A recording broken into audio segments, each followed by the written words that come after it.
Hai, malam ini langit di luar udah mulai tua. Birunya pudar pelan-pelan, diganti oranye tua yang malu-malu. Suara kendaraan udah makin jarang, seolah kota juga mulai capek. Di dalam kamarmu, cahaya dari layar ponsel jadi satu-satunya penerang. Tembok putih itu diam, lemari tua itu masih di situ. Tapi entah kenapa, malam ini rumahmu terasa bukan rumah.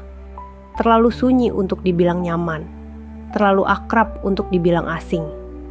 Jadi, sebelum kamu benar-benar santai, luangkan waktu sebentar untuk menyukai video ini dan subscribe. Tapi hanya jika kamu benar-benar menyukai apa yang aku buat di sini. Tulis juga di komentar, kamu lagi nonton dari mana dan jam berapa, biar kita saling tahu. Kita nggak sendiri di waktu ini. Sekarang, redupkan lampu, mungkin nyalakan kipas angin buat suara latar yang lembut, dan mari kita perlahan masuk ke perjalanan malam ini bersama. Kamu duduk di kasur, menyender ke bantal yang warnanya udah agak pudar. Sambil scroll media sosial yang isinya makin hari makin mirip. Orang-orang yang kamu kenal dari nama, tapi nggak lagi kamu kenal dari rasa. Mereka pamer story bahagia, kamu cuma pencet lewat. Bukan iri, lebih kebingung. Kok kayaknya semua orang punya tempat buat pulang, sementara kamu, bahkan di rumah sendiri, harus mikir 2 kali buat ngomong jujur. Kamar ini dulu tempat paling aman. Sekarang, tempat kamu pura-pura tidur lebih awal biar nggak usah ngobrol. Padahal, ngobrol bukan berarti ribut. Tapi kamu tahu, ada kata-kata yang udah terlalu lama ngendap di dada, dan kamu takut kalau dikeluarin, malah meledak. Fakta menarik, dalam budaya Jepang ada istilah hikikomori untuk orang yang menarik diri dari kehidupan sosial dan memilih mengurung diri di kamar selama berbulan-bulan, bahkan bertahun-tahun. Meski istilah itu terdengar ekstrem, kamu paham rasa dasarnya. Karena kadang, menutup pintu kamar terasa lebih aman daripada membuka mulut. Satu hal yang aneh, kamu bisa punya rumah, tapi tetap merasa kayak pengungsi. Bukan karena nggak ada atap, tapi karena nggak ada yang bisa dijadikan tempat bersandar tanpa rasa bersalah. Rumahmu lengkap, atap, tembok, dapur, dispenser galon biru yang selalu bunyi blub-blub tiap sore. Tapi ada bagian yang kosong, dan bukan karena furnitur. Mungkin karena tatapan orang-orang di rumah nggak lagi hangat. Mungkin karena pelukan terakhir yang kamu ingat udah bertahun-tahun lalu. Ada perdebatan panjang di antara psikolog tentang mana yang lebih penting, physical safety atau emotional safety. Banyak yang bilang, selama kamu punya tempat tinggal, itu udah cukup. Tapi ternyata, tanpa rasa aman secara emosional, rumah cuma jadi tempat numpang tidur. Kayak hotel, tapi nggak ada resepsionis ramahnya. Malam ini kamu ngerasa sendirian, padahal rumah ini ramai. Ada suara ibu di dapur, mungkin lagi beresin piring. Ada suara televisi dari ruang tengah, berita yang isinya debat politik tanpa solusi. Tapi kamu tetap merasa kayak penonton yang datang ke pertunjukan yang bukan buat kamu. Suara ada, tapi kamu tak dianggap bagian dari percakapan. Kamu pernah coba nyamperin, ikut nimbrung, tapi ujung-ujungnya cuma diem. Nggak nyambung, atau malah bikin suasana jadi aneh. Akhirnya, kamu balik lagi ke kamar. Aman, tapi sepi. Kamu ingat dulu, waktu kecil, kamu suka ikut ibu ke warung. Duduk di motor, pegangan kuat-kuat, lalu minta permen saat pulang. Sekarang, bahkan minta tolong beli sabun aja kamu tulis di catatan kulkas. Bukan karena malas ngomong, tapi karena obrolan itu jadi terlalu canggung. Seperti 2 orang asing yang kebetulan tinggal bareng. Mungkin cuma kamu yang bisa relate bahwa satu-satunya pelukan hangat beberapa bulan terakhir datang dari bantal guling. Dan dia pun gak bisa jawab waktu kamu bilang makasih. Kamu berusaha cari alasan logis. Mungkin mereka sibuk. Mungkin kamu juga terlalu sensitif. Tapi lama-lama capek juga jadi pengertian terus. Ibarat jadi colokan listrik di ruang tamu. Semua bisa nyolok, tapi gak ada yang nanya kamu perlu charger juga apa enggak. Ada satu eksperimen sosial aneh di Amerika. Seorang pria duduk di tengah rumah makan cepat saji dengan tanda butuh teman ngobrol di mejanya. Selama 2 jam gak ada satupun yang nyamperin. Sampai akhirnya petugas kebersihan duduk dan bilang, "Saya juga." Kadang kesepian itu saling mengerti tanpa harus banyak kata. Dan kamu tahu, kamu bukan satu-satunya orang yang pernah merasa sendirian di rumah sendiri. Banyak yang ngerasain, tapi takut ngaku. Karena takut dibilang lebay. Padahal rasa kayak gini valid. Kamu gak salah. Malam ini kamu berani mengakui rasa itu. Dan itu langkah pertama. Gak harus langsung berubah, gak harus langsung baikan sama semua orang.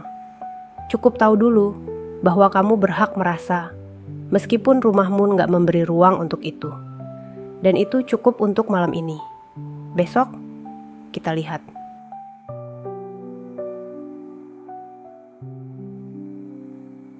Kamu bangun lebih pagi dari biasanya. Bukan karena alarm, karena suara wajan yang kebentur keras dari dapur. Suara yang biasanya kamu abaikan, tapi pagi ini, entah kenapa, bikin kamu melek. Mungkin karena tidurmu nggak benar-benar tidur, tapi lebih ke semacam mode standby. Tubuh rebahan, tapi pikiran nyala terus. Kamu duduk sebentar di tepi kasur. Rambut aut-autan, muka masih setengah mimpi. Kamu buka jendela sedikit, udara pagi masuk, tapi rasanya malah kayak angin asing yang numpang lewat. Ada aroma nasi goreng dari dapur, tapi kamu tahu, bukan buat kamu. Lucunya, kamu ada di rumah sendiri, tapi sarapan terasa kayak privilege. Seperti kamu harus nanya dulu, "Ini buat siapa?" sebelum ambil 1 sendok. Padahal kamu pengen banget ngerasain momen film-film. Duduk di meja makan, ada yang nyodorin teh anget sambil nanya, "Udah tidur enak?" Tapi yang kamu dapet, kursi kosong dan suara sendok beradu piring. Percakapan yang lewatnya pelan di atas kepala kamu, kayak iklan YouTube 5 detik yang nggak bisa kamu skip. Kamu duduk, makan, pelan-pelan, tapi jantung kamu kayak ngebut. Karena kamu ngerasa ada energi tak terlihat di meja itu. Seolah kamu lagi diinterogasi, meskipun nggak ada yang bilang apa-apa. Satu fakta menarik. Menurut sebuah studi dari Harvard, manusia bisa merasa kesepian, bahkan ketika dikelilingi oleh orang yang mereka cintai, kalau komunikasi tidak berjalan secara emosional. Dan iya, kamu ngerasain itu. Duduk di tengah keluarga, tapi tetap merasa kayak alien dari planet lain. Kamu tahu semua nama mereka, hafal kebiasaan mereka, tapi kamu sendiri gak yakin mereka benar-benar tahu kamu masih kamu. Anehnya lagi, kamu hafal jam mereka nonton sinetron, tapi mereka gak tahu kamu lagi galau setengah mati soal hidup. Kamu bisa nebak siapa yang suka es batu di teh manisnya, tapi mereka gak pernah nanya, "Kamu kenapa akhir-akhir ini banyak diem?" Mungkin karena mereka pikir, kamu udah gede, udah bisa urus diri, udah ngerti semuanya. Tapi gede bukan berarti berhenti butuh didengar. Bahkan pohon paling tua pun kadang tumbang, cuman karena akarnya kesepian. Ada satu studi unik di Australia. Burung kakak tua yang hidup di penangkaran jadi lebih sehat dan hidup lebih lama kalau dikasih cermin. Kenapa? Karena mereka pikir mereka punya teman. Sesederhana itu. Dan kamu, manusia dengan 10 aplikasi di ponsel dan koneksi 24/7, kadang gak punya siapapun buat dengerin suara asli dari dalam kepalamu.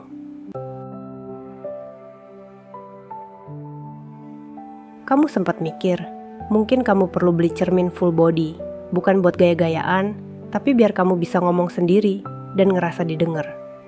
Kamu ngambil gelas, isi air, duduk di lantai kamar. Jendela kamu buka dikit.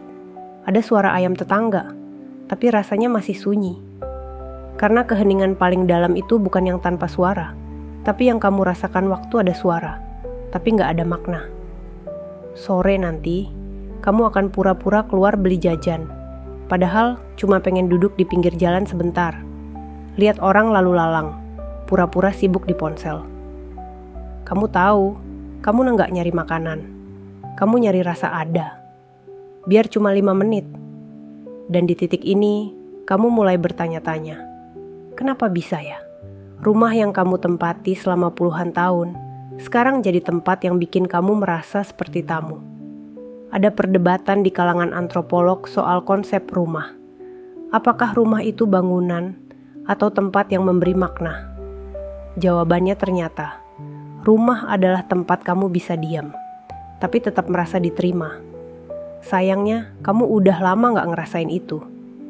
Diammu sekarang terasa kayak kesalahan, bukan kenyamanan. Ingat waktu kecil, kamu pernah nangis karena gak dibelikan mainan. Tapi setelah itu, ada tangan yang mengelus rambut kamu, bilang, udah ya, nanti kita lihat lagi bulan depan. Sekarang, kamu nangis dalam diam, dan gak ada yang tahu. Bahkan kamu sendiri gak yakin kenapa air matamu bisa turun begitu saja tadi malam. Padahal cuma lagi nonton iklan susu. Kamu pengen banget ada yang nanya, kamu gak apa-apa. Tapi kamu tahu, pertanyaan itu jarang datang dari rumah ini. Karena di rumah ini, perasaan sering dianggap beban. Kalau kamu sedih, dianggap manja. Kalau kamu marah, dianggap gak tahu diri. Kalau kamu diem, dianggap sombong. Kadang kamu mikir, kalau kamu hilang sehari aja, mungkin satu-satunya yang nyariin kamu duluan adalah sinyal wifi yang tiba-tiba keblokir dari HP mereka. Kamu bukan mau nyalahin siapa-siapa, kamu cuma lelah. Lelah pura-pura nyaman. Lelah terus nyari topik biar bisa nimbrung. Lelah pura-pura gak kecewa waktu ucapan ulang tahun, kamu cuma jadi reply stiker di grup keluarga. Tapi satu hal penting yang kamu pegang malam ini, kamu belum menyerah. Kalau kamu ada di sini, masih dengerin, berarti ada bagian dari dirimu yang masih mau mencoba. Dan itu gak kecil loh, itu besar, itu kekuatan. Jangan remehkan itu. Karena kadang, satu-satunya orang yang bisa nyelamatin kamu dari kesepian, ya kamu sendiri. Pelan-pelan, gak usah buru-buru. Malam masih panjang, dan kita masih punya 13 bagian lagi buat ngobrolin semuanya.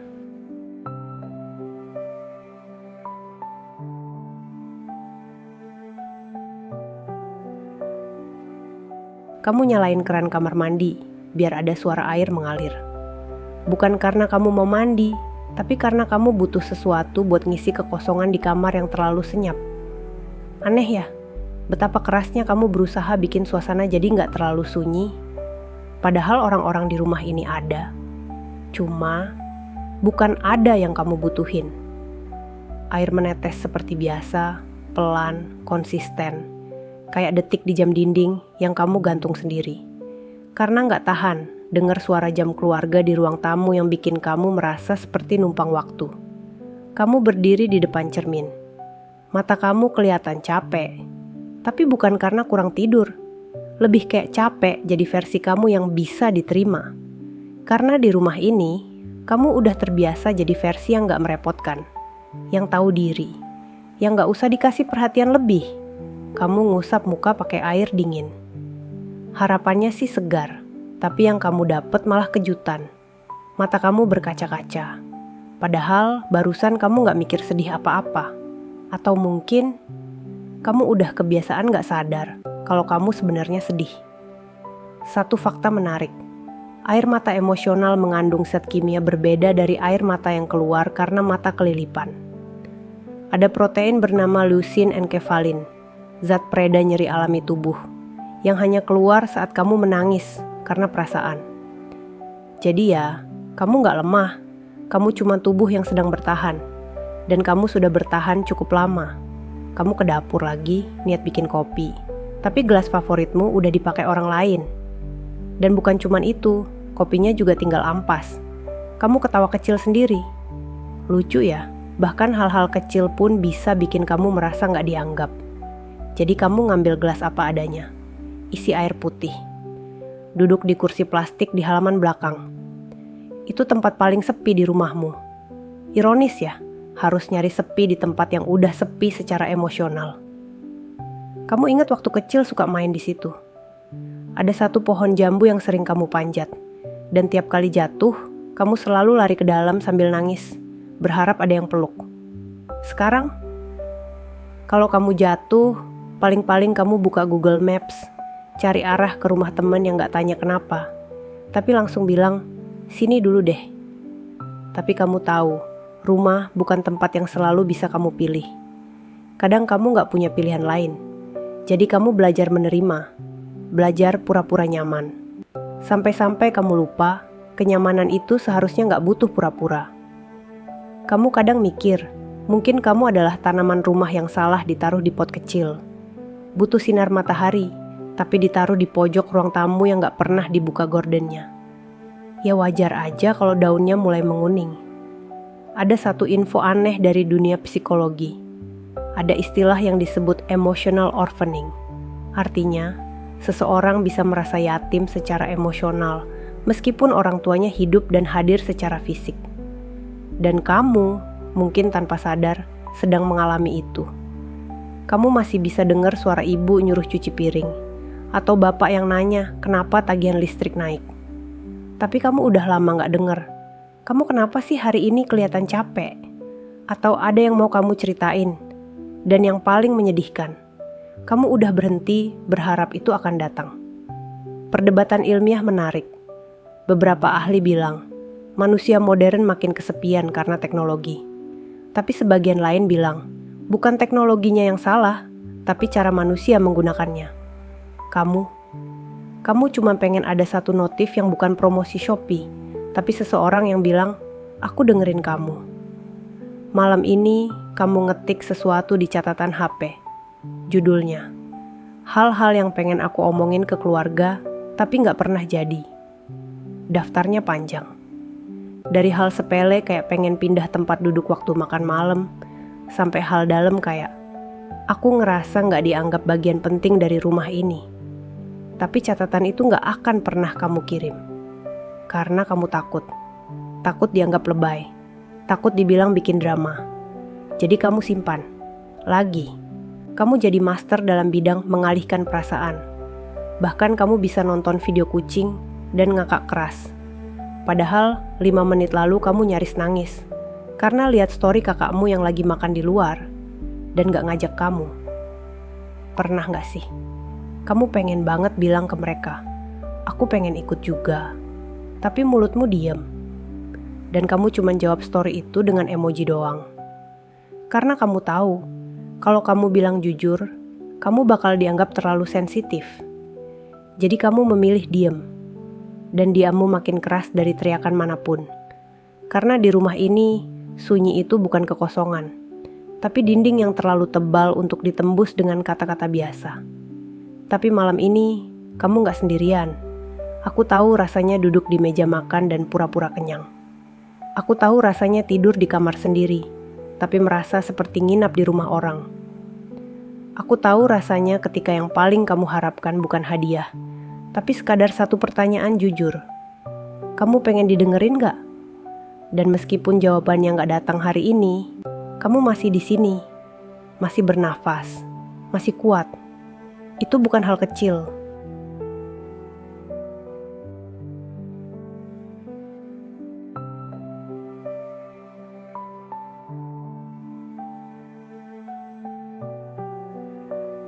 Kamu buka jendela kamar malam ini, bukan buat cari udara segar, tapi karena kamu cuma pengen sesuatu yang gak statis.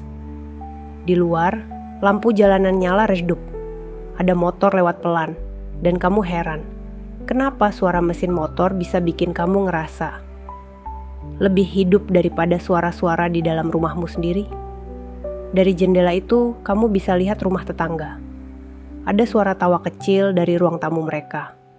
TV-nya nyala, lampunya terang, dan ya, mungkin mereka juga gak sempurna, tapi kamu bisa rasakan suasana di sana lebih hangat dari suhu di kamar kamu, yang dinginnya bukan karena AC, tapi karena jarak yang dibangun dari waktu ke waktu. Dan lucunya, kamu udah lupa kapan terakhir kali kamu duduk bareng keluarga di ruang tamu sambil cerita hal-hal gak penting. Sekarang, semua obrolan di rumah kamu berubah jadi laporan. Udah makan belum? Besok kamu kuliah jam berapa? Itu siapa yang naruhnya sembarangan? Nggak ada yang nanya, lagi seneng apa akhir-akhir ini?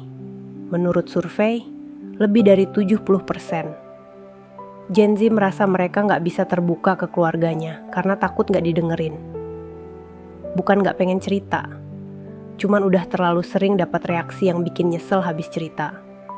Entah dicuekin, dibecandain, atau langsung diinterogasi seakan semua harus ada solusinya.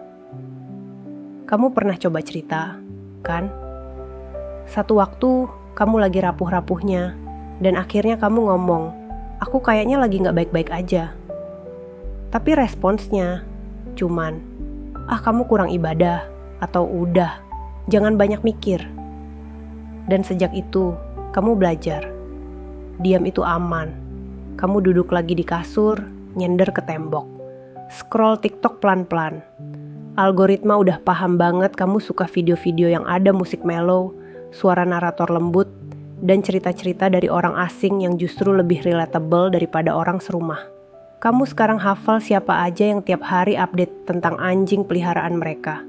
Tapi kamu gak hafal nada suara kakak kamu kalau lagi marah. Karena udah lama gak ngobrol, kecuali kalau ada yang hilang atau ada yang salah. Di Jepang ada istilah hikikomori.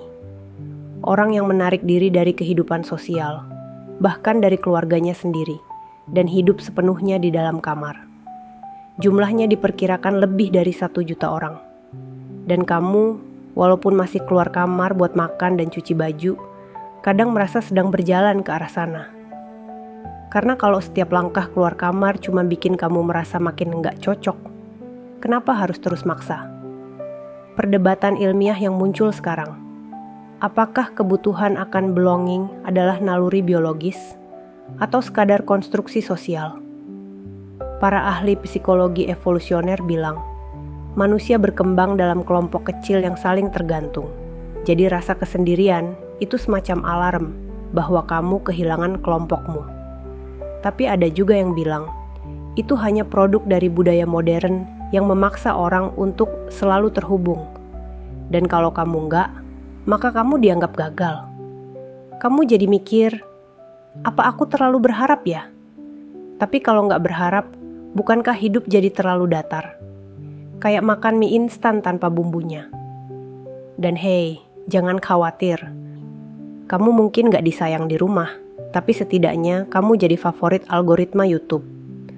Kamu disuguhin video meditasi, cerita sebelum tidur, dan hewan-hewan kecil yang pelukannya lebih hangat dari pelukan yang udah lama gak kamu dapetin secara fisik. Kamu nulis lagi di catatan HP. Kali ini judulnya, kalau bisa bicara tanpa takut, aku mau bilang ini. Isinya, hal-hal kayak, aku bukan anak paling pintar, tapi aku juga bukan beban. Kadang aku cuma pengen dipanggil buat ngobrol, bukan disuruh. Aku ngerasa kayak perabot, berguna, tapi gak dianggap, dan lagi-lagi, catatan itu kamu simpan. Karena keberanianmu selalu kalah sama ekspektasi mereka. Tapi malam ini, kamu punya satu kemenangan kecil. Kamu nulis, kamu jujur, setidaknya ke diri sendiri. Itu hal yang penting. Kamu mulai mengingat-ingat momen-momen kecil yang dulu terasa hangat. Kayak waktu ibu bikinin teh pas kamu sakit. Atau bapak yang bantuin kamu cari tugas sekolah. Tapi sekarang, semua itu terasa kayak sisa mimpi yang udah kabur pas bangun tidur. Kamu pengen bilang ke mereka, aku kangen versi kita yang dulu. Tapi siapa yang mau denger? Jadi kamu simpan. Kamu simpan semuanya. Kayak orang yang koleksi perangko. Cuma aja, perangkonya itu potongan kenangan yang gak bisa dikirim kemana-mana. Sampai di titik ini, kamu sadar. Rumah bisa jadi tempat terasing paling lengkap. Karena kamu kenal semua sudutnya, tapi gak tahu harus bersandar kemana. Kamu tahu semua namanya, tapi gak tahu siapa yang bisa kamu panggil saat butuh dengerin. Dan lucunya, kamu tetap berharap, karena kamu masih manusia. Mungkin di KTP alamatmu masih rumah ini, tapi secara emosional, kamu udah pindah ke tempat yang lebih netral. Kayak playlist Spotify, yang isinya lagu-lagu yang gak pernah kamu share ke siapa-siapa. Tapi malam ini, kamu gak harus nyembunyiin apa-apa. Karena di sini, kamu cukup jadi kamu. Gak harus ceria. Nggak harus kuat, nggak harus ngelawak dulu supaya didengar. Kamu cukup duduk, tarik napas, dan tahu kamu nggak sendirian ngerasain ini semua.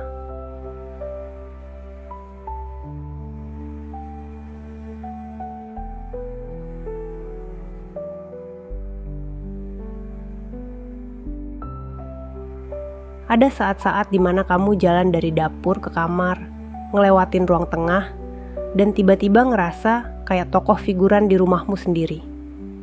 Kayak cuma numpang lewat di tempat yang seharusnya jadi titik tengah koneksi, tapi sekarang cuma jadi lorong senyap. Nggak ada sapa, nggak ada tanya. Kadang cuma suara kipas angin dan TV yang nyala tanpa ditonton. Lucunya, kamu bahkan hafal suara langkah kaki masing-masing orang di rumah. Kalau itu suara sandal yang diseret pelan-pelan, itu pasti ibu baru bangun tidur. Kalau cepat dan berat, pasti kakak yang telat kerja. Tapi semua jadi rutinitas yang kamu amati kayak peneliti satwa liar, yang cuma boleh lihat dari jauh. Hari itu, kamu coba lebih hadir. Kamu bantu beresin meja makan tanpa disuruh, berharap ada yang sadar. Tapi yang kamu dapat cuman taruh aja di situ, tanpa tatapan mata, tanpa senyum kecil yang bilang makasih. Dan kamu pun belajar satu hal penting. Jadi terlihat nggak selalu sama dengan jadi dihargai. Menurut riset, makin banyak anak muda merasa lebih nyaman berbagi cerita ke komunitas online dibanding ke keluarga sendiri. Karena di internet, kamu bisa pilih siapa yang dengar. Di rumah, kamu cuma berharap siapapun di situ mau peduli. Di beberapa budaya adat Pasifik Selatan, anggota keluarga tidur dalam satu ruangan besar tanpa sekat. Bahkan mimpi pun dianggap sebagai sesuatu yang harus dibicarakan bareng saat sarapan. Bayangin aja kalau kamu cerita mimpi kamu yang absurd tadi pagi, terus semuanya ketawa bareng sambil minum teh. Kebayang gak sih betapa hangatnya? Sayangnya, yang kamu dapat sekarang cuma meja makan yang udah lama gak diisi semua kursinya.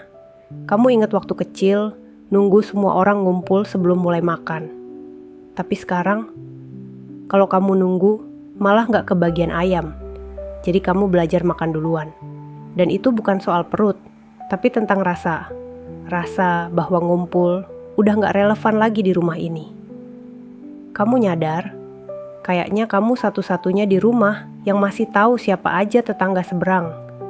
Soalnya, kamu sering banget duduk di teras pura-pura lihat langit. Padahal cuma butuh lihat interaksi manusia yang gak penuh tensi. Psikolog sosial memperdebatkan apakah kesepian itu emosi atau kondisi biologis. Sebagian besar bilang itu dua-duanya. Karena kesepian terbukti meningkatkan risiko inflamasi dalam tubuh. Mirip kayak kamu lagi sakit, tapi tanpa gejala fisik. Jadi, ya, kamu gak lebay kalau ngerasa badan kamu juga ikut capek tiap kali hatimu sepi.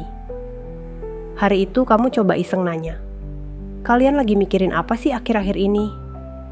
Dan yang kamu dapet cuma lirikan aneh dari adikmu. Kayak kamu abis ngomongin teori alien.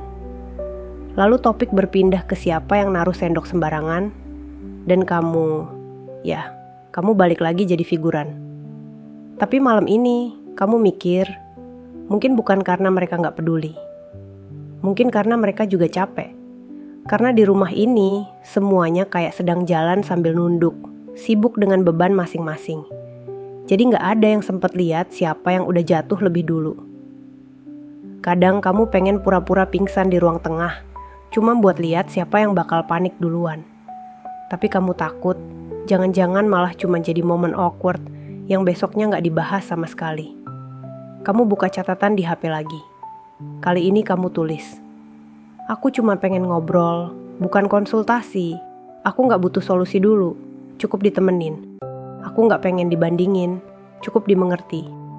Dan anehnya, nulis itu bikin kamu ngerasa sedikit lebih nyata. Malam makin larut. Lampu kamar kamu masih nyala, tapi suara-suara di luar udah makin berkurang. Dan di momen itu, kamu sadar, rumah bisa tetap penuh orang, tapi hati kamu bisa kosong banget.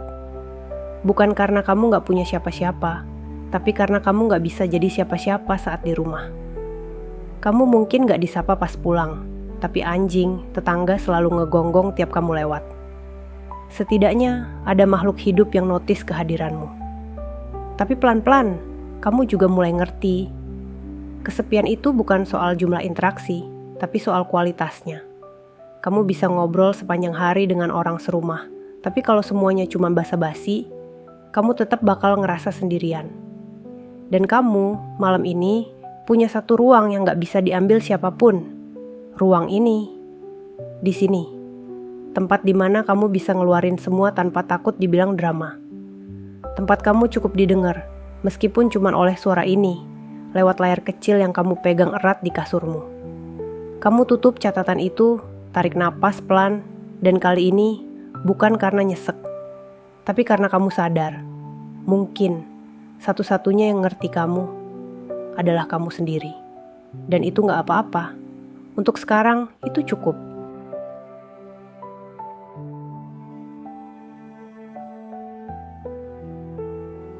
Kamu bangun sedikit lebih pagi dari biasanya hari ini.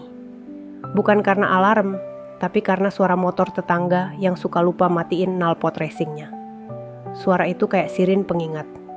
Hei, dunia tetap berjalan meskipun kamu belum siap ikut. Kamar kamu masih setengah gelap. Sinar matahari baru mulai nyelinap lewat celah gorden. Dan kamu mendadak ngerasa pengen ada seseorang yang nyapa, meski cuma, "Udah bangun?" Tapi seperti biasa, yang kamu dapet cuma suara keran bocor di kamar mandi dan suara kaki lewat di lorong tanpa arah. Lucunya, kamu bahkan udah tahu siapa yang bakal bangun duluan, siapa yang bakal rebutan kamar mandi, dan siapa yang bakal menghilang paling cepat keluar rumah. Kayak film yang terus diputar ulang, tapi kamu gak pernah dapet peran utama. Satu fakta cerita arus utama hari ini. Generasi Gen Z dan Gen Alpha mengalami tingkat kesepian yang lebih tinggi dibanding generasi sebelumnya. Dan bukan karena kurangnya teman, tapi karena kurangnya keintiman emosional, bahkan di dalam rumah mereka sendiri.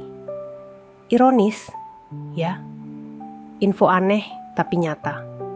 Ada tradisi di beberapa suku di Papua Nugini, di mana anak-anak diajari untuk nyanyi bersama setiap pagi sebelum melakukan aktivitas. Bukan karena mereka mau jadi penyanyi, tapi karena itu dianggap cara alami buat menyingkronkan emosi dan bikin satu keluarga get in tune. Coba bayangin kamu dan kakak kamu nyanyi bareng sambil nyeduh teh. Mungkin cuma bisa terjadi di dimensi paralel. Pagi ini kamu coba duduk bareng di meja makan. Ada nasi goreng, tapi gak ada yang ngomong. Kamu iseng bilang, "Panas juga ya cuacanya akhir-akhir ini." Yang lain cuman angguk atau pura-pura sibuk ngunyah. Kamu bisa aja ngeluarin kalimat soal lubang hitam di galaksi lain. Dan mereka mungkin tetap responnya cuman, "Oh." Frasa debat ilmiah pagi ini datang dari bidang komunikasi keluarga. Apakah komunikasi pasif-agresif itu bentuk ikatan diam-diam atau justru racun relasi? Ada yang bilang, kadang keluarga saling diam karena udah terlalu paham. Yang lain bilang, justru itu tanda udah gak ada keinginan buat ngerti lebih jauh. Kamu sendiri, kamu belum nemu jawabannya. Tapi yang jelas, kamu lebih sering ngalah. Bukan karena bijak, tapi karena capek berdebat. Kamu pernah gak ngobrol sama temenmu di luar rumah? Dan obrolan yang cuma 15 menit itu lebih terasa rumah daripada 1 minggu penuh di dalam rumah beneran. Karena lucunya, tempat yang seharusnya jadi zona nyaman kamu, justru jadi tempat kamu paling banyak jaga sikap. Lelucon pertama hari ini, kamu pernah nyoba bercanda ke kakakmu soal rambut barunya yang mirip landak, tapi dia cuma balas dengan serah lu. Sejak itu, kamu kayak punya daftar larangan topik yang makin lama makin panjang. Termasuk politik, gaya rambut, dan siapa yang buang sisa mie instan tanpa bilas dulu. Kadang kamu mikir, apa kamu yang terlalu sensitif atau mereka yang terlalu mati rasa? Tapi kamu juga tahu, gak adil naruh semua kesalahan di mereka. Mungkin semua orang di rumah ini juga lagi bertarung dalam sunyi mereka masing-masing. Kamu pernah duduk di ruang keluarga yang sempit, semuanya pegang HP, dan gak ada yang bicara satu kata pun. Tapi anehnya, suasana itu gak dianggap aneh. Kayak emang udah norma baru. Kalau gak ngobrol, ya udah, yang penting bareng, katanya. Tapi kamu ngerasa lebih baik sendiri di taman daripada rame-rame, tapi kayak ngilang di antara orang. Lelucon kedua, kamu pernah buka obrolan. Kalian pernah mikir gak sih kalau hidup tuh kayak aplikasi yang masih beta version? Tapi jawaban yang kamu dapet adalah, lu ngopi kebanyakan ya. Padahal kamu serius mikir, itu bisa jadi pembuka diskusi eksistensial ringan sambil makan semangka. Hari itu kamu putuskan, kamu akan coba satu hal baru. Kamu taruh sticky note kecil di kulkas. Kalau kalian baca ini, semoga harimu damai. Kalau nggak baca, ya semoga kulkasnya dingin. Nggak ada yang komentar, tapi malamnya ada balasan tertempel. Terima kasih. BTW, ayam goreng tinggal 1, rebutan, ya. Dan untuk pertama kalinya dalam seminggu, kamu ketawa kecil sendiri. Lelucon ketiga, kamu pernah ngebayangin bikin podcast berjudul Ngomong Sendiri di Rumah Sendiri. Segmennya, Episode 1, Ngobrol dengan Kulkas. Episode 2, Diskusi politik dengan bayangan sendiri. Dan siapa tahu, episode 3 bakal collab sama kipas angin. Tapi beneran, kamu sadar kalau kamu gak sendirian dalam rasa ini. Banyak yang mungkin nonton video ini sambil mikir, lah, kok sama persis? Dan itu bikin kamu sedikit lebih ringan. Bukan karena masalahnya hilang, tapi karena kamu tahu kamu gak gila. Kamu cuma manusia yang pengen didengar, bahkan di rumah sendiri. Kamu tutup hari dengan catatan baru di kepala. Kalau aku gak bisa bikin semua orang dengar, mungkin aku bisa mulai dari bikin diriku sendiri bicara lebih jujur. Dan itu langkah awal yang lebih besar dari kelihatannya.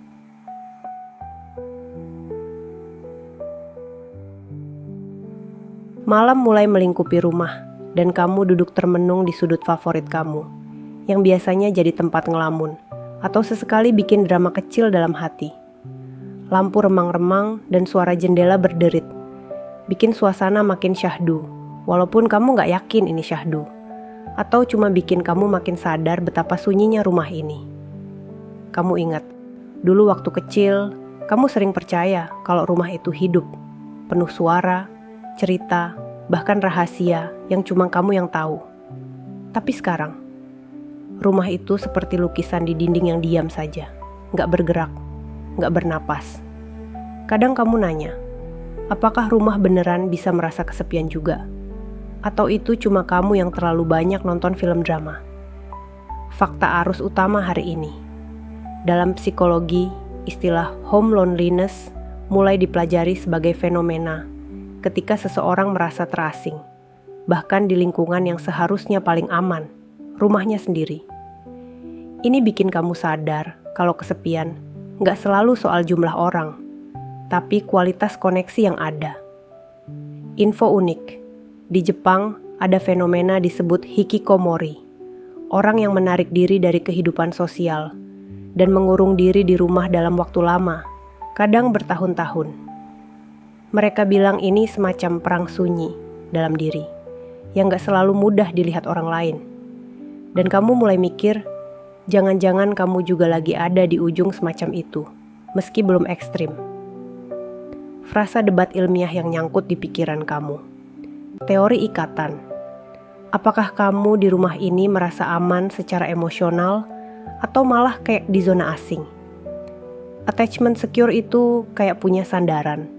Tapi kalau insecure, bahkan di rumah sendiri, kamu bisa merasa kayak pengungsi. Kamu coba isi waktu dengan nonton serial favorit. Tapi, tanpa kamu sadari, kamu mulai nge-skip adegan penting. Bukan karena gak seru, tapi karena pikiran kamu melayang ke suara-suara kosong yang biasa kamu dengar di rumah. Suara kipas angin, suara tetes air, suara pintu geser. Semua suara itu seperti bisikan pengingat. Kamu di sini sendiri. Lelucon pertama, kamu pernah bilang ke teman, rumahku tuh kayak haunted house versi budget. serem tapi nggak ada yang ngurusin. Mereka cuma ketawa dan jawab. Mungkin hantunya juga bosen. Kamu juga pernah nyoba ngobrol sama tanaman hias yang baru kamu beli. Lucunya, tanaman itu tetap diam, tapi kamu merasa mereka setidaknya nggak pernah ngabaikan kamu. Mereka cuma butuh air dan sinar, bukan perhatian berlebihan.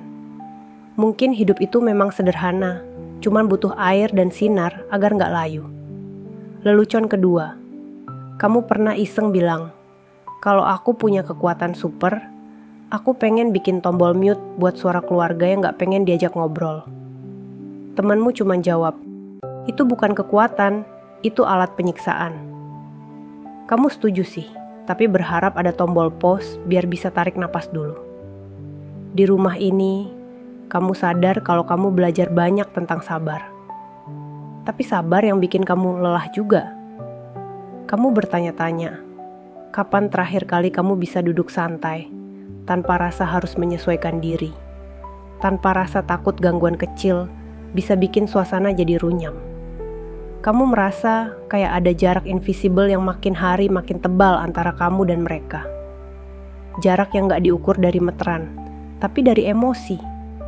Kadang kamu pengen teriak, tapi gak ada yang bakal denger. Kadang kamu pengen cerita, tapi suaranya hilang di udara. Lelucon ketiga, kamu pernah nyoba rekam suara sendiri, baca puisi di tengah malam. Pas diputar ulang, suara kamu sendiri malah bikin kamu ketawa. Ternyata, suara kamu sendiri di rekaman itu kedengeran kayak penyiar radio yang lagi bingung mau ngomong apa. Malam semakin larut, dan kamu mulai merasakan sesuatu yang aneh. Meskipun kamu merasa sendiri, ada kenyamanan yang datang perlahan. Seperti pelukan hangat yang gak terlihat, tapi terasa. Mungkin ini yang disebut kedamaian dalam kesendirian. Kamu tahu, bukan berarti kamu harus terus merasa sendiri di rumah sendiri. Tapi mungkin kamu perlu mulai buat rumah ini jadi tempat yang kamu pilih, bukan yang kamu tinggali karena kewajiban. Dan seperti itu, malam ini kamu belajar satu hal baru. Kesendirian itu bukan kutukan, tapi kesempatan. Kesempatan untuk mengenal dirimu sendiri lebih dalam, dengan segala luka dan tawa yang kamu simpan.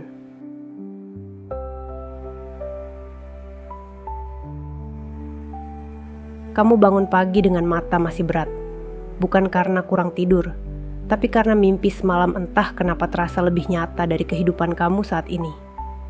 Dalam mimpi itu, kamu lagi di dapur, duduk bareng keluarga kamu, dan mereka semua tertawa. Bukan karena hal besar, cuma hal konyol kayak teh tumpah ke baju atau roti bakar yang gosong. Tapi ada rasa hangat di sana. Rasanya kayak nostalgia dari masa yang bahkan gak pernah kejadian. Lalu kamu buka mata, kembali ke dunia nyata, dan disambut keheningan. Dapur kosong. Gelas kamu dari tadi malam masih di meja. Kamu jalan pelan-pelan, berharap ada yang bangun duluan dan nanyain, mau sarapan bareng? Tapi gak ada. Jadi kamu ngisi air sendiri, rebus mie instan sendiri, dan duduk sendiri. Ya, klasik. Fakta arus utama. Penelitian menunjukkan bahwa suasana pagi di rumah punya efek besar terhadap kesehatan mental harian. Kalau pagi dimulai dengan komunikasi yang hangat, hari cenderung berjalan lebih positif. Tapi kalau pagi diawali dengan keheningan atau konflik, mood bisa rusak sampai malam. Kamu mulai nyadar, mungkin itulah kenapa kamu gampang cranky belakangan. Mungkin bukan karena dunia luar yang keras, tapi karena rumah kamu gak pernah jadi buffer sebelum dunia mulai nendang. Info unik. Di Finlandia, ada kebiasaan pagi hari bernama aamulenkki, yaitu jalan santai sambil diam menikmati udara pagi. Gak ada paksaan untuk ngobrol. Tapi perbedaan besarnya, mereka memilih sendiri untuk diam, bukan karena gak ada yang bisa diajak bicara.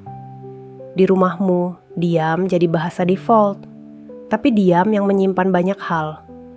Kamu bisa nebak suasana rumah cuma dari bunyi sendok yang dijatuhkan terlalu keras, atau dari cara pintu dibanting setengah pelan. Kamu jadi paham kode rumah lebih baik dari siapapun. Ironisnya, kamu juga yang paling sering salah diterjemahkan. Frasa perdebatan ilmiah hari ini, emotional labor. Kamu mulai paham bahwa jadi diri sendiri di rumah kadang butuh tenaga lebih besar dari kerja kantor. Di luar, kamu bisa pura-pura. Di rumah, kamu harus jaga emosi, sensor reaksi, dan berpura-pura nyaman supaya nggak ada yang tersinggung.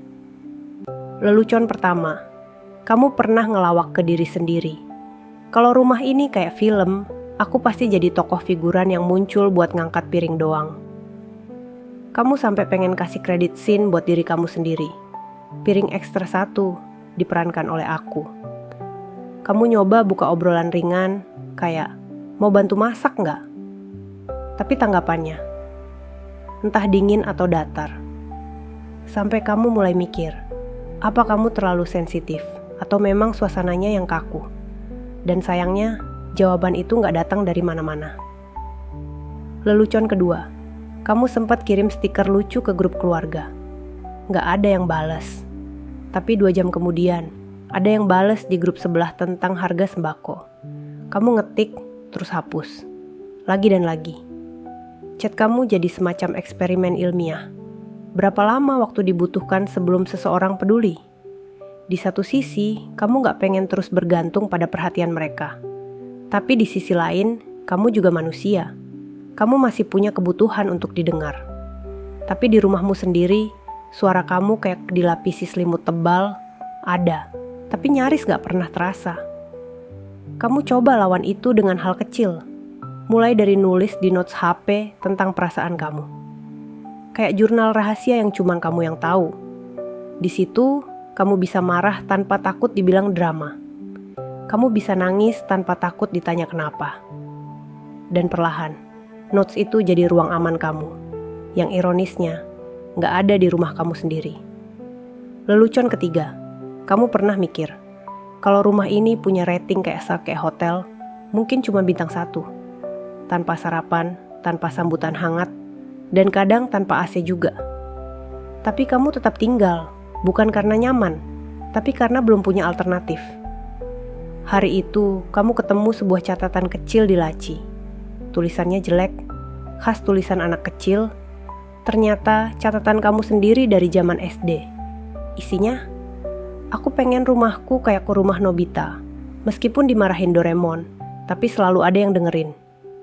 Kamu senyum kecil. Lucu juga, kamu udah pengen dimengerti dari kecil. Tapi bahkan Doraemon gak nongol sampai sekarang. Akhirnya, kamu nyalain musik pelan, bukan buat happy. Tapi biar sepi ini gak terlalu menggema. Kamu duduk lagi di sudut tadi pagi, yang sekarang jadi tempat kamu menenangkan diri. Kamu gak nangis, kamu gak marah, kamu cuma hening. Dan dalam keheningan itu, kamu sadar satu hal. Rumah bisa jadi tempat paling sepi, bukan karena gak ada orang, tapi karena gak ada ruang untuk jadi diri sendiri.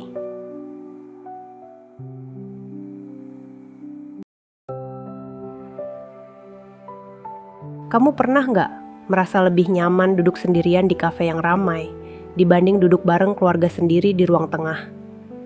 Di sana, di tengah keramaian orang asing, kamu merasa lebih bebas. Nggak ada tatapan penuh ekspektasi. Nggak ada komentar pasif-agresif soal rambut kamu yang terlalu panjang atau terlalu pendek. Di kafe, kamu bisa pesan minuman favorit, buka laptop, pasang earphone, dan pura-pura sibuk. Tapi yang aneh, justru di situ kamu merasa paling tenang. Kamu pernah duduk di pojok, nyuap sisa roti croissant kamu yang keras, dan mikir, kenapa ya? Ruang publik malah terasa lebih rumah dibanding rumah beneran. Mungkin karena di sini nggak ada yang mengatur kamu, atau mungkin karena di sini kamu nggak harus menjelaskan alasan kamu sedih hari ini. Fakta arus utama hari ini. Studi dari University of California menunjukkan bahwa orang merasa lebih dilihat di lingkungan netral, seperti perpustakaan, kafe, atau coworking space, karena mereka nggak merasa dihakimi oleh relasi personal yang kompleks. Kadang-kadang, justru di tempat asing, kita bisa merasa lebih utuh. Info uniknya, di Jepang ada konsep bernama kakurega, yaitu tempat persembunyian yang nyaman. biasanya berupa kafe kecil atau ruang pribadi di rumah. Tapi ironisnya, banyak anak muda Jepang justru lebih sering menyewa kakurega, karena mereka merasa rumah sendiri nggak punya ruang untuk diam dan merasa aman. Sounds familiar? Kamu mulai merasa kebebasan itu bukan soal bisa keluar malam atau beli motor sendiri, tapi soal bisa bernapas tanpa harus menyenangkan siapapun. Kamu bisa makan apa yang kamu mau tanpa ada yang komentar soal berat badan. Kamu bisa nyalain lagu keras-keras tanpa diminta kecilin volume karena ayah capek. Kebebasan itu ternyata sesederhana, gak harus merasa bersalah karena jadi diri sendiri. Frasa perdebatan ilmiah kita malam ini, chosen family. Semakin kamu dewasa, semakin kamu paham bahwa keluarga bukan selalu soal darah. Kadang, orang-orang yang bikin kamu merasa pulang, justru mereka yang baru kamu kenal 2 bulan lalu di komunitas yoga, atau teman Discord yang mengucapin selamat tidur tiap malam. Lelucon pertama malam ini. Kamu punya lebih banyak kenangan hangat sama abang barista langganan kamu dibanding sama kakak kandung sendiri.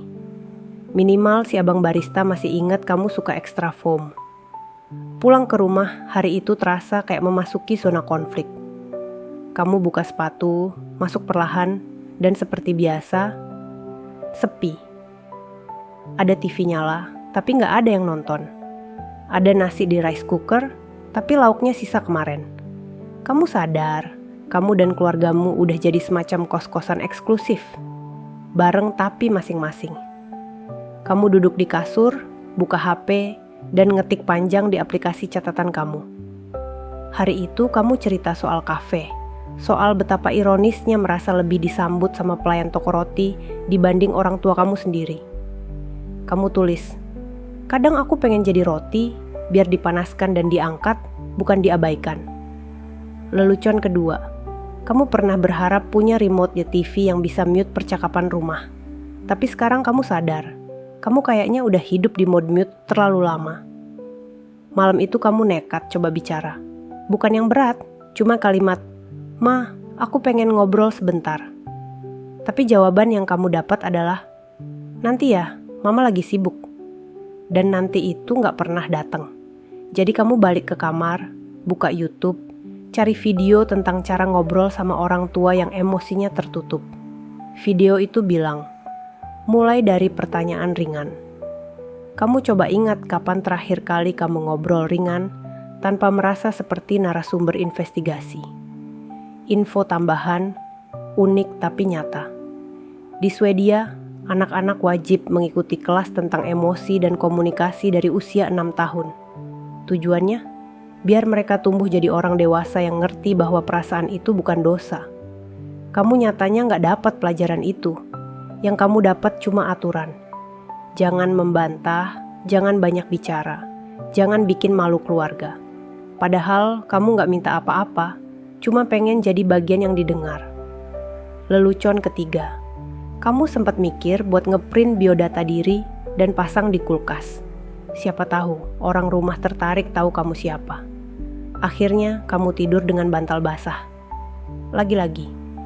Tapi malam itu kamu peluk bantal kamu lebih erat dan bisik ke diri sendiri, "Gak apa-apa ya, kita udah bertahan sejauh ini."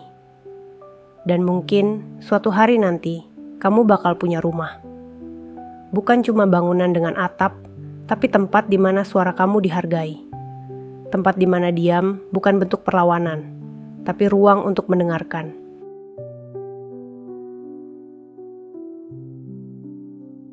Pagi datang dengan langkah pelan.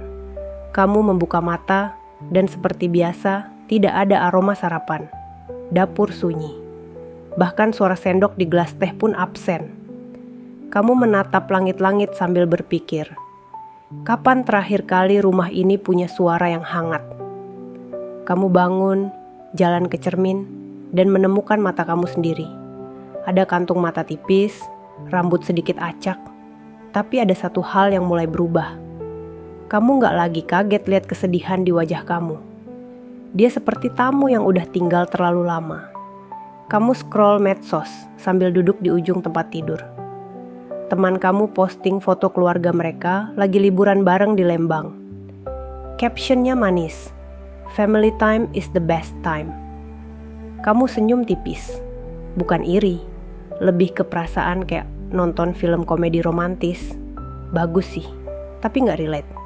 Fakta arus utama hari ini. Sebuah studi dari Harvard menunjukkan bahwa perasaan kesepian dalam rumah sendiri berdampak lebih besar pada kesehatan mental dibanding kesepian yang berasal dari kehilangan sosial atau patah hati. Rumah yang sepi bisa jadi ladang stres diam-diam.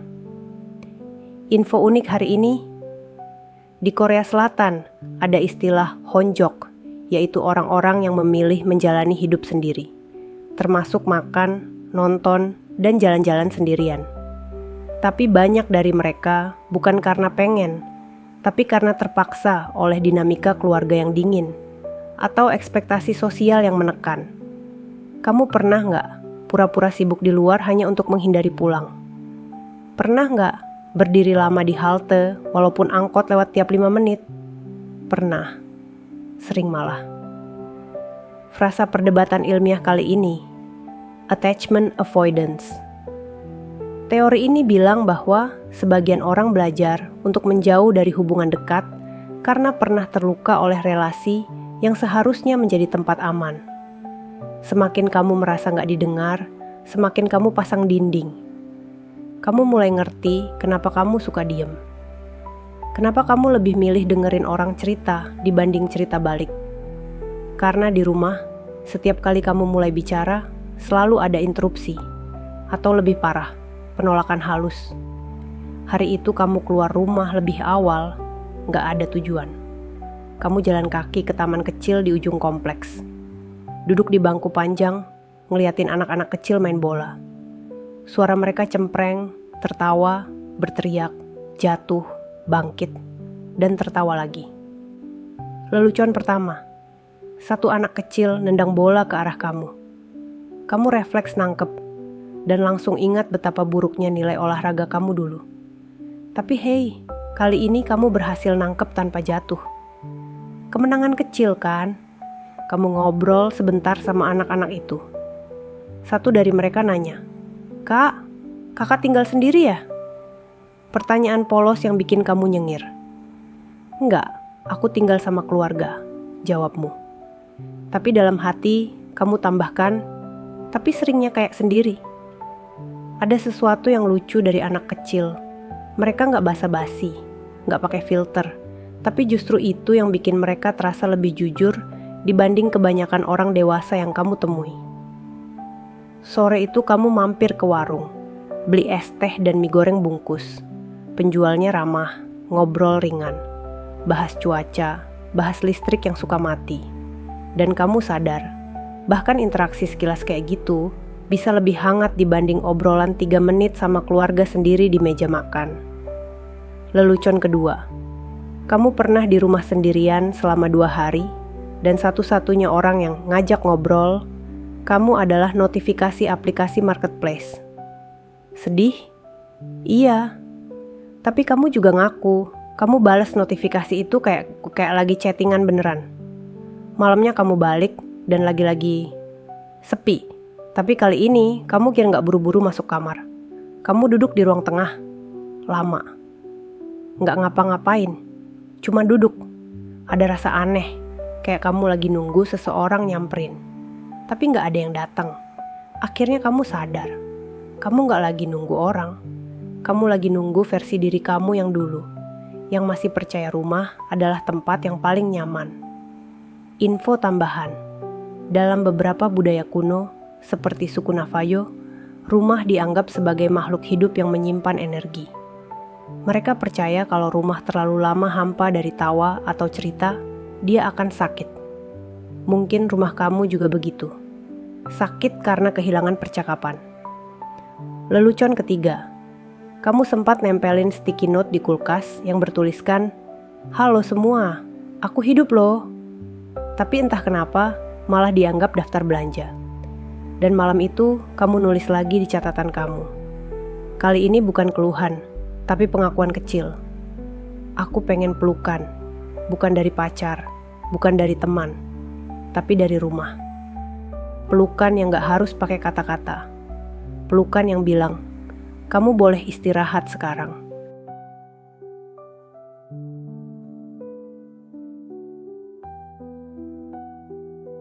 Besoknya, kamu bangun lebih siang dari biasanya.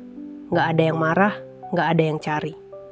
Lucunya, kamu merasa aneh karena gak ada yang peduli kamu bangun jam berapa. Rasanya kayak kamu bisa hilang sehari penuh dan gak bakal ada yang sadar. Kecuali mungkin notifikasi dari aplikasi donasi yang terus-terusan ngingetin kamu soal kemurahan hati. Kamu jalan ke dapur, nyalain air buat bikin kopi instan. Bukan karena pengen, tapi lebih ke semacam ritual biar hari punya awalan. Kamu buka kulkas, masih isinya sama. Sisa ayam goreng, sambal sachet, dan sepotong semangka yang kayaknya udah lebih mirip artefak. Di rumah ini, kamu mulai belajar satu hal. Sunyi itu bukan sekadar gak ada suara, tapi gak ada arah buat suara itu pergi. Kamu bisa teriak keras-keras, tapi gak akan ada yang jawab. Dan kadang-kadang, itu bikin kamu iseng.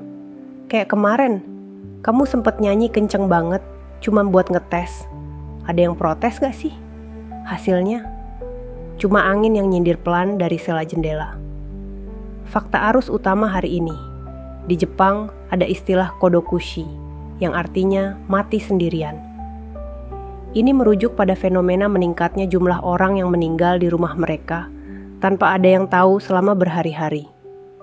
Yang lebih mengejutkan, sebagian dari mereka tinggal bersama keluarga. Sebuah rumah gak otomatis jadi tempat tinggal. Kadang, dia cuma bangunan dengan dinding yang lebih mirip batas emosional. Kamu mulai ngerti kenapa kamu bisa merasa paling sendiri di tempat yang justru paling akrab secara fisik. Di ruang tamu, ada foto keluarga lama. Kamu perhatiin satu-satu. Wajah-wajah di situ senyum, tapi kamu tahu cerita di balik senyuman itu gak semua manis. Ada drama kecil, ada luka lama, ada ketegangan yang gak kelihatan di foto, tapi selalu terasa di meja makan. Kamu pernah nanya ke diri sendiri, apa sih sebenarnya yang bikin rumah jadi rumah? Apakah bau masakan, atau suara televisi, atau obrolan receh yang dilempar sambil nunggu air mendidih? Frasa perdebatan ilmiah hari ini, social presence versus emotional presence. Para peneliti sepakat bahwa hanya karena seseorang secara fisik hadir, bukan berarti mereka secara emosional terhubung. Jadi, kamu bisa duduk bersebelahan sama orang, tapi rasanya kayak duduk di ruang tunggu yang sama sekali gak nyambung. Kamu jadi inget waktu ulang tahun kamu bulan lalu. Ada yang ngucapin, iya, tapi via chat, di rumah. Hanya sekadar ucapan singkat, tanpa tatapan, tanpa pelukan. Kue, kamu beli sendiri. Lilin, kamu tiup sendiri. Harapan, ya, masih kamu simpan sendiri. Lelucon pertama, kamu pernah niat bikin pesta ulang tahun kecil di rumah. Beli balon, nyalain musik, dan naruh keripik di meja. Tapi satu-satunya yang datang tepat waktu, ya cuma kamu. Dan seekor cicak yang kayaknya juga kaget, kenapa kamu heboh sendiri. Ada malam-malam di mana kamu nonton drama Korea. Bukan karena ceritanya bagus, tapi karena suasana rumah di sana lebih hangat dari rumah kamu sendiri. Ironis banget, tapi juga sedikit menyembuhkan. Kamu mulai punya kebiasaan baru, ngobrol sama diri sendiri di cermin. Awalnya cuma salam iseng, lama-lama berkembang jadi diskusi soal hidup, kerjaan, bahkan hubungan. Lelucon kedua, kadang kamu debat sendiri dan kalah. Kamu juga mulai mencatat momen-momen kecil yang bikin kamu bertahan. Seperti wangi hujan pertama yang nempel di genteng, atau suara kucing tetangga yang selalu muncul jam 10 malam. Hal-hal yang bikin kamu merasa masih ada yang konstan di dunia ini. Fakta unik hari ini, di Finlandia ada konsep yang disebut kalsari kenit. Minum alkohol sendirian di rumah dalam pakaian, dalam tanpa niat pergi keluar. Bukan buat mabuk, tapi buat menerima kenyataan bahwa kesendirian bisa jadi bentuk relaksasi juga. Meski kamu gak minum, tapi esensinya sama. Kamu mencari kenyamanan di ruang yang gak selalu ramah. Lelucon ketiga, Kamu pernah saking kesepian, ngomong permisi waktu nyenggol tiang di dapur. Dan yang lebih parah, kamu minta maaf juga. Tapi malam ini, kamu gak pengen sedih. Kamu ambil selimut, duduk di sofa, dan nyalain playlist suara hujan. Kamu gak pengen nyari makna. Gak pengen menganalisis kenapa keluarga kamu bisa sedingin ini. Kamu cuma pengen tenang, walau sebentar. Dan di situ, untuk pertama kalinya, kamu ngerasa mungkin rumah gak harus sempurna buat jadi tempat pulang.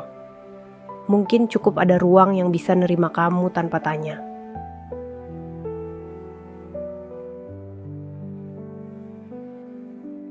Beberapa hari belakangan, kamu mulai lebih sering di rumah. Bukan karena lagi semangat jadi anak rumahan, tapi karena rasanya dunia di luar pun gak seramah yang kamu bayangkan. Di luar, kamu bisa pura-pura sibuk, tapi di dalam rumah gak ada tempat sembunyi.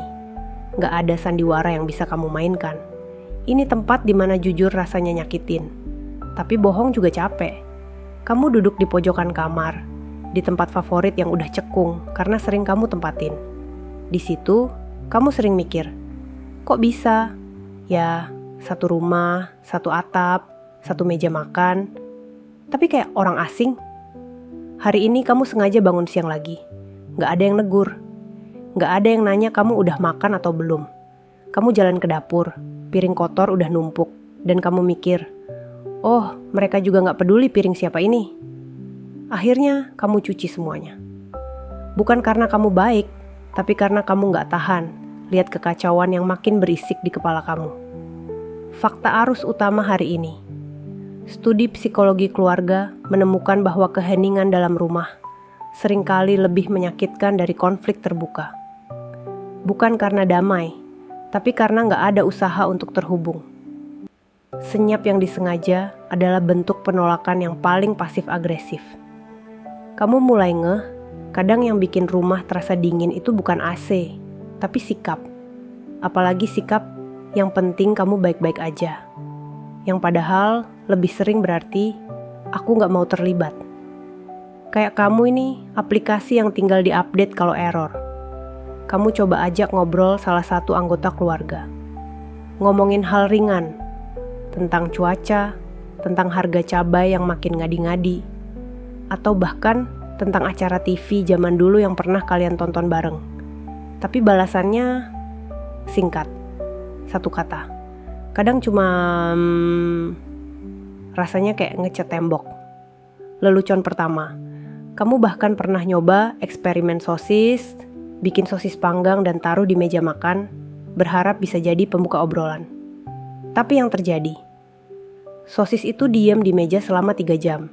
Lebih lama dari waktu kamu di PHP-in gebetan. Frasa perdebatan ilmiah hari ini, neglect versus neutrality. Ada perdebatan di kalangan psikolog tentang apakah tidak terlibat secara emosional dalam keluarga termasuk bentuk kelalaian, neglect, atau hanya netralitas yang salah tempat. Tapi buat kamu, rasanya lebih ke ditinggal pelan-pelan dalam diam. Kamu pun mulai sering cari pelarian ke internet, scroll TikTok, lihat orang lain upload family dinner bareng keluarga sambil ketawa-ketawa. Kamu diem, bukan iri, tapi sedih karena kamu gak bisa relate. Bahkan drama keluarga di FTV aja kadang lebih komunikatif dari kenyataan kamu. Fakta unik hari ini, di Bhutan, kebahagiaan nasional diukur secara resmi oleh pemerintah. Salah satu indikatornya, keharmonisan keluarga. Bayangin kalau indikator itu dipakai di rumah kamu, mungkin skornya, ya, kayak sinyal wifi tengah hujan deras. Lelucon kedua, saking seringnya kamu ngobrol sendiri di kamar, kamu sampai ngasih nama buat boneka beruang tua yang kamu temuin di lemari. Sekarang dia jadi roommate kamu. Dan parahnya, dia dengerin lebih baik dari orang-orang yang tinggal serumah. Kamu pernah mimpi rumah kamu meledak. Tapi bukannya panik. Dalam mimpi kamu malah lega. Kayak semua beban yang nempel di tembok akhirnya runtuh juga. Kamu bangun dengan dada sesak, tapi juga merasa anehnya, ringan. Kayak mimpi itu ngasih izin untuk gak selalu kuat. Kamu pun mulai belajar ngevalidasi perasaan kamu sendiri. Karena kamu sadar, kalau kamu terus nunggu orang rumah peka, kamu bisa keriput duluan.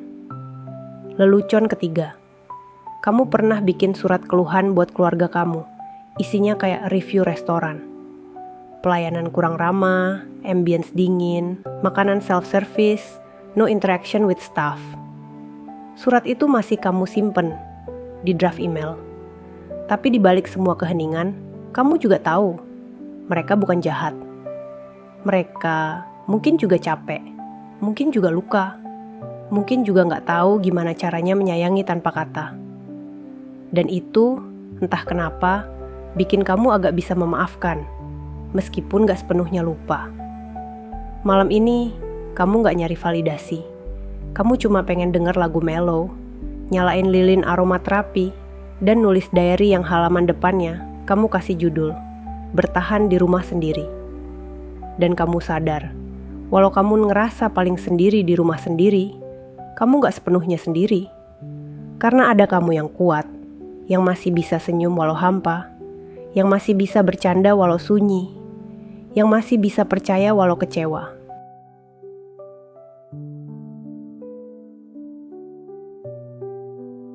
Kamu bangun siang lagi hari ini, dan seperti biasa, rumah udah jalan duluan tanpa kamu. TV di ruang tengah nyala, suara sinetron pagi bercampur sama suara motor tukang sayur lewat. Tapi gak ada satupun suara yang terdengar menyapamu. Kamu lewat ruang tengah. Ayah lagi duduk di sofa, nonton, ekspresinya datar. Kamu pengen bilang, selamat pagi. Tapi kayak ada yang nahan di tenggorokanmu. Kamu ragu, takut cuma dibalas anggukan tanpa suara, atau lebih buruk lagi, diabaikan. Jadi kamu lanjut jalan ke dapur, ngerasa kayak hantu yang numpang lewat. Fakta arus utama hari ini, sebuah survei di Asia Timur menunjukkan lebih dari 60% anak muda merasa lebih kesepian di rumah dibandingkan di luar rumah.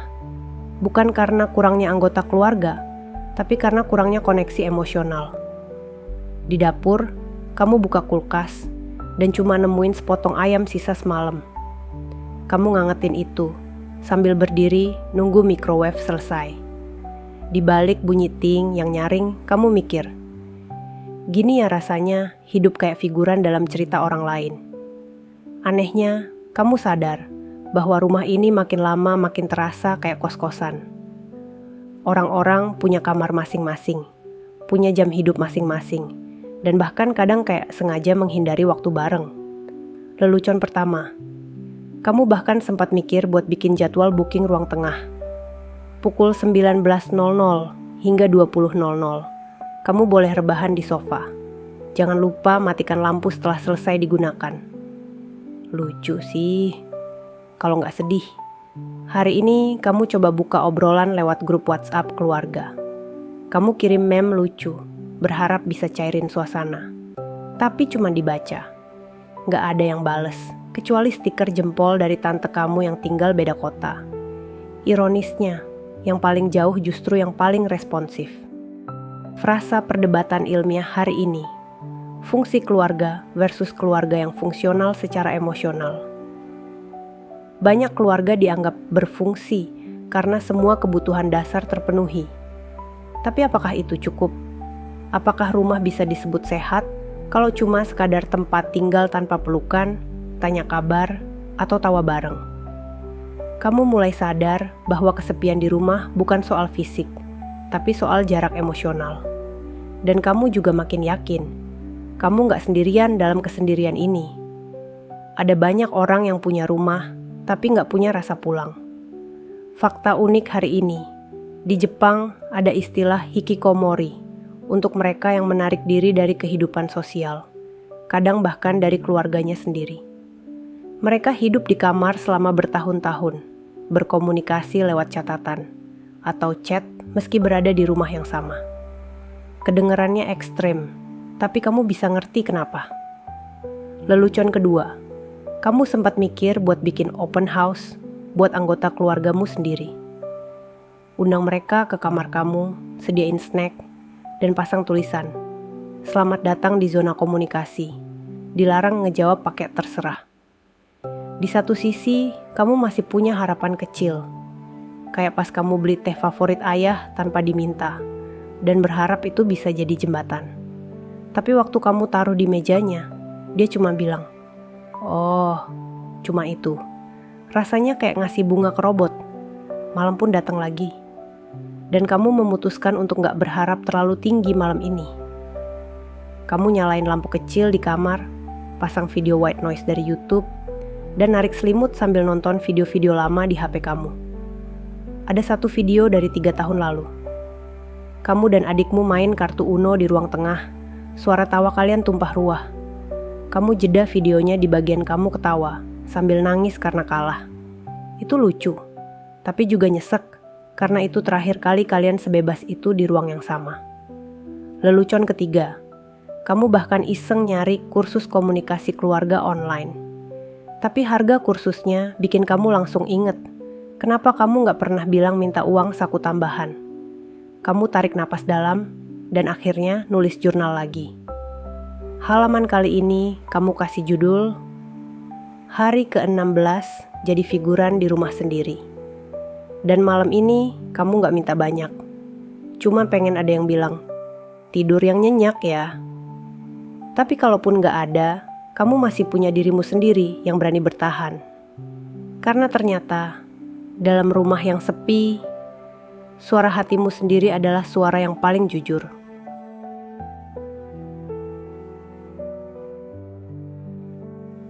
Pagi ini kamu bangun lebih awal dari biasanya. Bukan karena semangat, tapi karena mimpi aneh yang bikin kamu gak bisa tidur lagi. Di mimpi itu, kamu ada di rumah, tapi semua ruangan kosong. Lengkap dengan suara jam dinding yang berdetak terlalu kencang, dan udara yang dingin meski AC gak nyala. Lucunya, pas kamu bangun, rasanya gak jauh beda. Kamu duduk di tepi kasur, mendengar rumah yang masih tidur. Entah kenapa, suara kulkas yang berdengung pelan, dan kipas angin yang berderit terasa lebih hidup dari manusia yang tinggal di dalam rumah ini. Kamu turun ke dapur dan, lagi-lagi, kamu jadi orang pertama yang hidup. Kamu tuang air ke gelas sambil mikir, berapa lama lagi kamu bisa tahan jadi bayangan di rumah sendiri? Faktanya, di Indonesia, hasil riset dari beberapa lembaga psikologi menunjukkan bahwa banyak Gen Z merasa lebih nyaman cerita ke orang asing di internet ketimbang ke keluarganya sendiri. Alasannya, karena takut dihakimi, dianggap lemah, atau dianggap drama. Kamu ke ruang tengah dan mendapati adikmu duduk di lantai, pakai headset. Main game, ekspresinya fokus, sesekali manggut-manggut. Kamu coba duduk di sebelahnya. 5 menit lewat, 10 menit, gak ada interaksi, gak ada hi. Cuman suara game tembak-tembakan dan jari yang nangetap layar. Kamu iseng nanya, seru? Dia cuman angguk sekali tanpa nengok. Kamu bisa bilang, "Hey, aku kangen kamu." Tapi takut suara kamu cuma nyasar di antara peluru dan scoreboard. Frasa perdebatan ilmiah. Shared space doesn't equal shared experience. Banyak yang mengira tinggal serumah artinya pasti dekat. Padahal, kamu bisa tidur satu atap sama seseorang selama bertahun-tahun, dan tetap jadi 2 planet yang muter di orbit masing-masing. Kamu bahkan sempat berpikir, kalau rumah ini hotel, ratingnya mungkin 2 bintang. Kebersihan lumayan, fasilitas standar, tapi stafnya kurang ramah. Hari ini kamu nekat nyoba cara baru. Kamu tulis surat kecil buat ibu, lipat rapi, dan taruh di mejanya. Isinya simple. Bu, aku kangen ngobrol. Kalau ibu lagi senggang, mau gak minum teh bareng? Waktu kamu balik sore, kamu nemu surat kamu masih di tempat yang sama. Tapi udah kebuka. Dan di bawahnya ada sticky note kuning kecil, tulisan tangan ibu.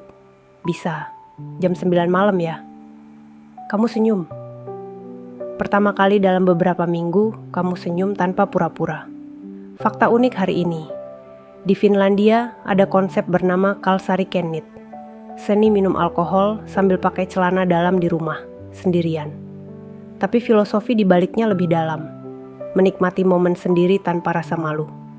Lucu juga, kamu pikir, Karena kamu juga sering Kalsari Kenit, minus alkoholnya, plus teh hangat dan playlist sedih. Jam 9 malam akhirnya datang. Ibu duduk di meja makan, udah nyeduh teh 2 gelas. Kamu datang pelan, duduk di seberangnya. "Henning sebentar." Tapi kemudian dia buka percakapan duluan. "Gimana kuliahmu?" tanyanya. Dan seakan itu adalah kunci yang membuka pintu yang udah lama ketutup, kamu cerita panjang. Tentang kelas yang bikin stres, tentang teman yang tiba-tiba ghosting, tentang tugas kelompok yang kerjaannya cuma 1 orang. Ibu mendengar. Serius, kadang matanya ikut berkaca. Dan kamu sadar, dia juga gak baik-baik aja. Dia cerita tentang kesepiannya. Tentang ayahmu yang akhir-akhir ini terlalu diam. Tentang rasa bersalah karena merasa gak hadir sepenuhnya untuk anak-anaknya. Kalian berdua sama-sama ketawa waktu ibu bilang, "Ternyata kita berdua mirip ya. Sama-sama suka menahan lapar, buat menahan konflik." Kamu gak nyangka. Percakapan itu terasa kayak benang kusut yang akhirnya bisa diurai pelan-pelan. Gak semuanya selesai malam ini. Tapi untuk pertama kalinya, kamu ngerasa ada yang duduk di sampingmu. Bukan cuma secara fisik, tapi juga secara perasaan. Kalian gak ngomongin hal-hal besar. Tapi tiap suapan kata yang dikeluarin malam itu terasa kayak pelukan. Ibu sempat bilang, "Kita harus sering ngobrol kayak gini ya. Biar rumah ini gak kayak wifi, semua terhubung tapi gak pernah saling loading."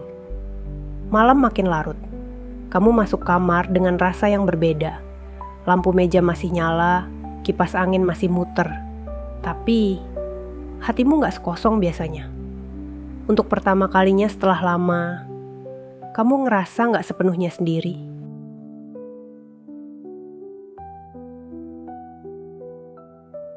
Pagi berikutnya, kamu bangun dengan kepala yang agak ringan. Bukan karena mimpinya bagus, tapi karena untuk pertama kalinya dalam waktu yang lama, kamu gak merasa canggung dengan keberadaanmu sendiri. Kamu turun ke dapur dan mendapati ada roti bakar di meja. 1 untukmu, 1 untuk ibu. Ada catatan kecil di samping piringmu. "Pagi ini aku buru-buru ke pasar. Jangan lupa sarapan ya." Kamu senyum. Roti itu lebih dari sekadar sarapan. Itu validasi diam-diam. Pengakuan bahwa kamu ada. Dalam sebuah survei global, ditemukan bahwa 3 dari 5 orang muda merasa tidak terlihat di rumah mereka sendiri. Bukan karena tidak tinggal bersama, tapi karena kehilangan koneksi emosional.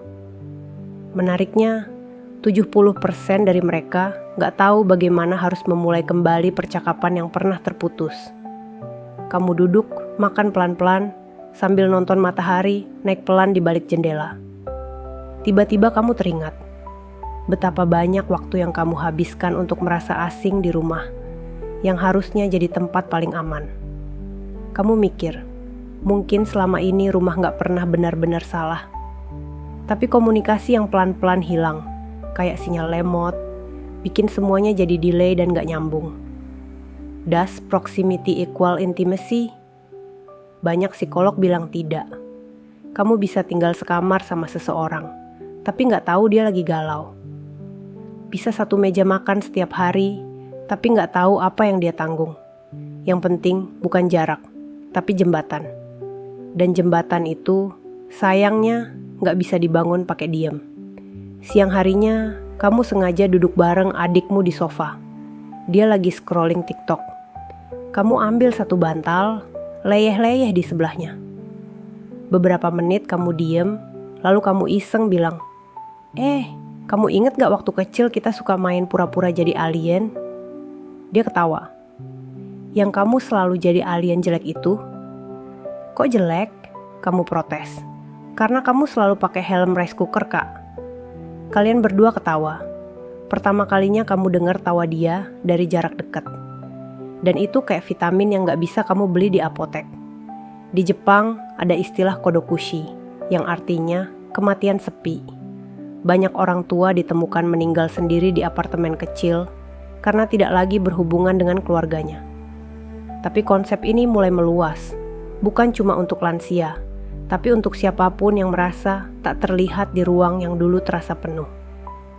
Kamu jadi mikir, kalau aku mati mendadak, mungkin bukan jasadku yang susah ditemukan, tapi playlist sedih yang aku tinggalkan. Hari mulai sore, kamu bantu ibu masak. Ayah datang dari kamar, dan kali ini dia ikut duduk di meja makan. Biasanya makan sambil nonton berita, tapi sekarang TV-nya mati. Kamu gak tahu apakah itu disengaja. Tapi itu cukup untuk membuat percakapan mulai mengalir lagi. Topiknya sederhana, tentang harga cabai, tetangga yang ganti mobil, bahkan tentang siapa yang bakal menang Liga Champions. Tapi obrolan itu kayak air yang nemu jalannya lagi ke sungai yang lama kering. Ayah sempat bilang, "Jadi kamu masih tinggal di rumah ya? Kukira kamu udah pindah ke dunia fiksi." Kamu tertawa pelan. "Belum ya, masih di sini. Cuma sinyalnya hilang kemarin-kemarin." Dan akhirnya malam tiba lagi. Kamar kamu masih sama. Kipas angin masih berisik, dindingnya masih polos. Tapi kamu bukan lagi orang yang sama seperti 2 minggu lalu. Kamu ambil buku jurnal. Di halaman kosong kamu tulis, hari ke-1 merasa sedikit lebih nyata. Tapi bukan berarti semua baik-baik saja. Masih ada hari-hari di mana kamu bakal merasa sendirian, bahkan di tengah keramaian. Tapi malam ini kamu tahu, kamu punya hak untuk didengar. Dan kamu punya kuasa untuk mulai bicara. Bahkan kalau suaranya masih bergetar. Kamu tulis catatan di HP. Reminder, jangan nunggu alien datang buat mulai ngobrol sama keluarga sendiri. Kamu matikan lampu. Di luar, suara jangkrik mulai pelan. Di dalam, kamu merasa sedikit lebih hangat. Mungkin bukan dari suhu ruangan, tapi dari ingatan. Kamu pernah bangkit dari kesendirian, pelan-pelan, tanpa drama, tanpa spotlight. Dan itu cukup.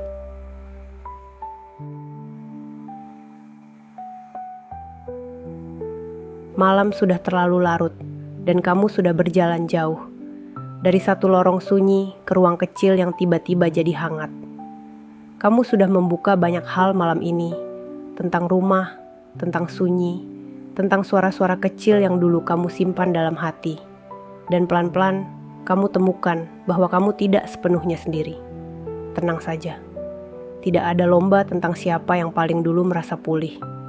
Kadang kamu boleh merasa kosong, kadang kamu boleh ingin hilang. Tapi satu langkah kecil, seperti menulis catatan, membuka obrolan, atau duduk diam di samping seseorang, bisa jadi hal yang menyelamatkan. Jadi malam ini, tarik napas panjang. Biarkan tubuhmu bersandar pada apa yang ada. Gak perlu sempurna, gak perlu bahagia total. Cukup, terasa nyata. Lihat sekeliling kamarmu, lampu kecil, bantal empuk, bahkan kipas angin yang berisik itu. Semuanya jadi saksi kamu hari ini. Dan kalau besok kamu bangun dan rasa sunyinya datang lagi, ingat, kamu sudah pernah berjalan keluar dari gelap. Dan kamu bisa melakukannya lagi, perlahan, dengan langkah kamu sendiri. Sekarang, tarik selimut, relakan semua suara yang masih bergema di kepala. Biarkan tubuhmu tenggelam pelan-pelan dalam ketenangan yang kamu bangun sendiri malam ini. Kamu aman, kamu cukup, kamu gak sendirian. Selamat tidur.